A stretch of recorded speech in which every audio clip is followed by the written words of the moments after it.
আচ্ছা, আজরাইল কিভাবে আজরাইল হলেন এটা কি জানার কি দরকার আছে না? আজরাইল কিভাবে আজরাইল হলেন, কারণ চারজন আল্লাহ প্রধান চার ফেরেশতার মধ্যে এক একজন এক একটা ডিপার্টমেন্ট নিয়ে দায়িত্বরত হচ্ছেন।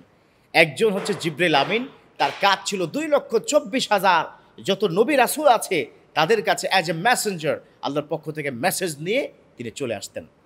2 নম্বর হচ্ছে ইসরাফিল, তিনি কি করবেন? সিংহায় ফুৎকার দিবেন। এভাবে পর্যায়ক্রমে আজরাইল, তার কাজই হচ্ছে জান কবজ করা, অর্থাৎ মানুষের জান কবজ করা যে ডিপার্টমেন্ট আছে সেই ডিপার্টমেন্টের তিনি কি দায়িত্বরত। কথা কি বুঝতে পেরেছেন? সো আজরাইল কিভাবে আজরাইল হলো? আমার রব্বুল আলামিন চারজন ফেরেশতাকে ডাকলেন। চারজন প্রধান ফেরেশতা রব্বুল আলামিনের সামনে যখন দাঁড়িয়ে যায়, আল্লাহ তখন বলেন, ও ফেরেশতারা, আমি মানব বানাবো, মানুষ বানাবো। মানুষ বানানোর জন্য আমার পৃথিবী থেকে মাটি আনতে হবে, যাও মাটি নিয়ে আসো। এবার চারজনকে পর্যায়ক্রমে দুনিয়াতে পাঠাবেন। প্রথম যখন গেলেন জিব্রাইল আমিন, তিনি মাটিতে হাত দিবেন। ঠিক সেই সময় মাটি জিব্রাইল আমিনের কাছে মাপ চায়, আর মাটির জবান খুলে যায়। জবান খুলে মাটি বলেন, ও জিব্রাইল, আল্লাহর কাছে আমাকে নিও না, আমাকে দিয়ে আল্লাহ মানুষ বানাবে, মানুষ দুনিয়াতে পাঠাবে। তারা দুনিয়ার মধ্যে অন্যায় করবে, অবিচার করবে, অপরাধ করবে, যার শাস্তি হিসাবে জাহান্নামের আগুনে নিক্ষেপ করা হবে। ওই জাহান্নামের আগুন সহ্য করতে পারবো না। ওয়াল্লাহি বিল্লাহি তাল্লাহি, আমাকে আল্লাহর কাছে নিও না। জিবরিল আমিন আল্লাহর দোহাই যখন শুনলো, আল্লাহর কসমের কথা যখন শুনলো, back to the Almighty, Allah asked him, what's happen, কোথায়? তুমি কি মাটি আনো নাই? তখন বলল, না, আই ডিডন্ট ব্রিং, আমি আনতে পারি নাই, আমাকে সে আপনার দোহাই দিয়েছে। আল্লাহ বললেন, জিব্রাইল, তোমাকে দিয়ে এই কাজ হবে না। মিকাইলকে বলল, মিকাইল যাও দুনিয়া থেকে মাটি নিয়ে আসো, আমি মানুষ বানাবো।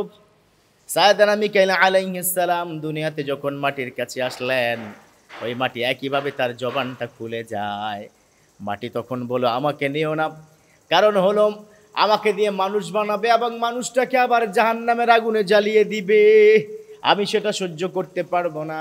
আল্লাহে বিল্লাহে তাল্লাহে, তিনটা কসম করে বলি, আমাকে নিও না, আল্লাহর দোহাই লাগে, আমাকে নিও না। তিনিও ফেল। তিনি আল্লাহর কাছে আসলেন। আল্লাহ বললেন, কি ব্যাপার মিকাইল? আল্লাহ গো, আপনার কথা বলে, আপনার ভয়ে তটস্থ হয়ে আছে, আপনার দোহাই দিয়েছে, আমি কি করে আনি? বললো, ইউ আর ফেলিওর, তোমাকে দিয়ে কাজ হবে না। যাও এবার ইসরাফিল যাও, কারণ তোমার একটা দায়িত্ব আছে, তুমি তো সিংহায় ফুৎকার দিবা। গোটা পৃথিবী, বিশ্বজাহান যা কিছু আছে সব তছনছ হয়ে যাবে, কেয়ামত তখন হয়ে যাবে। যাও যাও যাও, মাটি নিয়ে আসো, আমি মানুষ বানাতে চাই। তিনি গেলেন, মাটির কাছে গেলেন, একই কথা বললেন, আল্লাহর দোহাই, আমাকে দিও না, আল্লাহ মানুষ বানাবে, সে মানুষ জাহান্নামের আগুনে জ্বালিয়ে দিবে, ওই আগুন আমি সহ্য করতে পারবো না। এবার ফাইনালি আজরাইলকে পাঠালে, যাও এ আজরাইল, তুমি যাও গিয়া মাটি নিয়ে আসো। যখন আজরাইল গেলেন, একই কথা, জবান খুলে গেল। মাটি বলল, আমাকে নিও না, আল্লাহ আমাকে এখন বানাবে মানুষ, কিন্তু পরে আবার জাহান্নামের লাকড়ি বানাবে, পারবো না। আল্লাহে বিল্লাহে তাল্লাহে, আল্লাহর দোহাই দিয়ে বলছি, আল্লাহর কসম করে বলছি, ওই সত্তার কসম, দয়া করে আমার প্রতি অনুগ্রহশীল হও।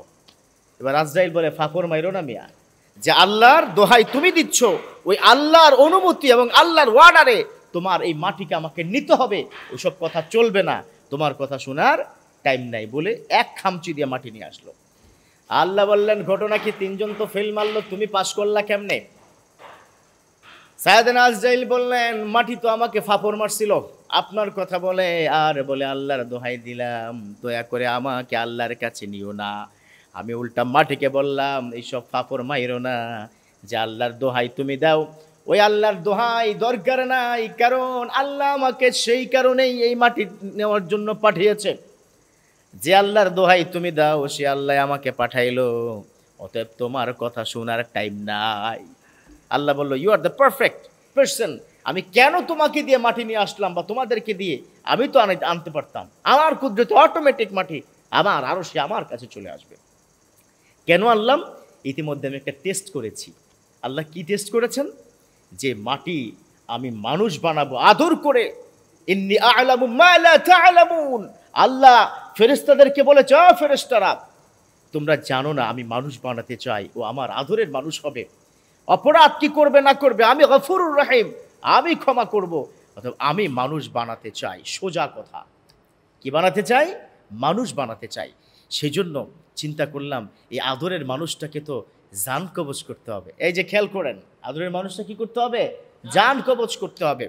যেহেতু জান কবজ করতে হবে, এই নিষ্ঠুর কাজটি কে, who will be the person যে এই ধরনের ক্রুয়েল হয়ে মানুষটাকে হত্যা করবে, তার জান কবজ করবে? একজন বয়স্ক থুরথুরে মানুষ, আহা 90-95 বছর, দেখলেই তো মায়া লাগে, আহা কি অসহায়। এই অসহায় ব্যক্তিটার কাছ থেকে জান কবজ করা কতটা নিষ্ঠুরতা, এই নিষ্ঠুর কে হতে পারে? জাস্ট আমি টেস্ট করলাম, টেস্টে তোমরা 3 জন ফেল, ও পাস, অতএব 100-তে 100 নম্বর পেয়েছে। আজরাইল বলল, আল্লাহ তাহলে আমাকে এই দায়িত্ব দিলেন আপনি, কঠিন কাজ, এ তো কঠিন কাজ। একটা ছোট্ট শিশু মাত্র পৃথিবীতে আসলো, ওয়াও ওয়াও করে কান্না করছে, তার জান কবজ কি করে করবো আল্লাহ? একজন বয়োবৃদ্ধ মানুষ কি পরিমাণ কাতর, হাত পা দুটো নাই, বোমে সব শেষ হয়ে গেছে। এই যে আফগানিস্তানে, ফিলিস্তিনে এখন বোম ব্লাস্টিং করছে, হাতও শেষ, পাও শেষ, মাঝখানে এতটুকু বডি তার আছে। এই মানুষটাকে কি করে আমি জান কবজ করব? আল্লাহ বললেন, তুমি পারফেক্ট, তোমার মধ্যে একটা নিষ্ঠুরতা আছে, তোমার মধ্যে নিষ্ঠুরতার একটা কোয়ালিটি আছে, এই কোয়ালিটির কারণে আমি তোমাকে দিতে চাই। ফাইনালি আজরাইল আলাইহিস সালামকে রব্বুল আলামিন এই দায়িত্বটা দিয়ে দিল। কথা বুঝতে পেরেছেন? আসলে আপনি দেখবেন পৃথিবীতেও একজনের 5টা ছেলে, একজন আলেম, আরেকজন পলিটিক্যাল পার্সন, আরেকজন একটু মাতবর সর্দার। করে কি, আলেম মানুষ সে তো একটু নরম, তারে ওই সব জায়গায় কি যাইতে দেয় না। একটু আপনার যেগুলো একটু মাতবর কিসিমের, যে কথার আগে মায়ের, এরকম আছে না নাই? কথার আগে মায়ের আছে না, কথা কমু পরে আগে পিটিয়ে নেই। তো এরকম একই ব্যক্তির 5 সন্তান থাকলে যেটা কথার আগে মারে, কয় তুই আগে যা। অতএব এই ডিপার্টমেন্ট ওয়াইজ যার যেমন মেধা, যার যেরকম প্রক্রিয়া, প্রকৃতি, নেচার, সে অনুযায়ী কিন্তু তাকে কাজে লাগাতে হয়। তো আজরাইল আলাইহিস সালাম কিন্তু যে কোনো সময় চলে আসবে। Be ready for the death. বিশ্বনবী বলেছেন, মুতু আন ক্বাবলা তামুত। আবার রব্বুল আলামিন বলে দিয়েছেন, ফাইযা জাআ আজালুহুম লা ইস্তাখিরুনা সাআতাও ওয়া লা ইস্তাকদিমুন। ও দুনিয়ার গোলাম, শোনো শোনো, ফাইযা জাআ আজালুহুম, তোমাদের প্রত্যেকের জন্য একটা সময় নির্ধারিত হয়ে আসছে, একটা নির্দিষ্ট টাইম তোমাদের জন্য নির্ধারিত হয়েছে। যখন তোমার কাছে ওই আজলটা, সময়টা চলে আসবে, লা ইস্তাখিরুনা সাআতাও ওয়া লা ইস্তাকদিমুন, এক মুহূর্ত সময় আগেও হবে না, এক মুহূর্ত সময় পরেও হবে না।